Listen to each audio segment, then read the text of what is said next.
সভাপতি, মঞ্চে উপস্থিত আমাদের পার্টির রাজ্য সম্পাদক মণ্ডলীর অন্যতম সদস্য কমরেড পলাশ দাস, আমাদের জেলা সম্পাদক মণ্ডলীর সদস্য কমরেড সমর, কমরেড প্রাণকৃষ্ণ, জেলা কমিটির সদস্যরা মঞ্চে আছেন, তারা সকলেই আপনাদের পরিচিত।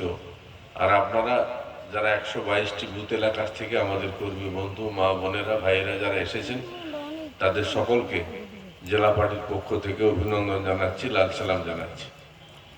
আজকের সভাপতি তার শুরুর বক্তব্যে কিছু কথা উল্লেখ করেছেন। আমাদের যিনি আজকের সভাপতি, তিনি টেবরা বিধানসভার নির্বাচনী কমিটির, তিনি আহ্বায়ক, আমাদের পার্টির জেলা কমিটির সদস্য। এই বিধানসভা এলাকায় দুটি ভাগে, সকালে একটি, বিকালে একটি কর্মী সভা হচ্ছে। আপনারা এই কর্মী সভা 122টি বুথ থেকে, যাদের নেতৃত্বে 122টি বুথে এই লড়াই হবে, যারা এই লড়াইয়ের নেতৃত্ব দেবেন, সেই কর্মী বন্ধুরা তারা উপস্থিত হয়েছেন আপনাদের দায়িত্ব বুঝে নেওয়ার জন্য। আমাদের আজকের এই কর্মী সভার মুখ্য বক্তা আমাদের পার্টির রাজ্য সম্পাদক মণ্ডলীর সদস্য কমরেড পলাশ দাস।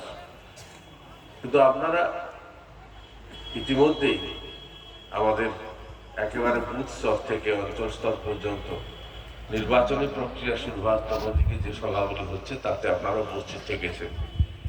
আমাদের পার্টির মুখপত্র গণশক্তি পত্রিকা যা এলাকা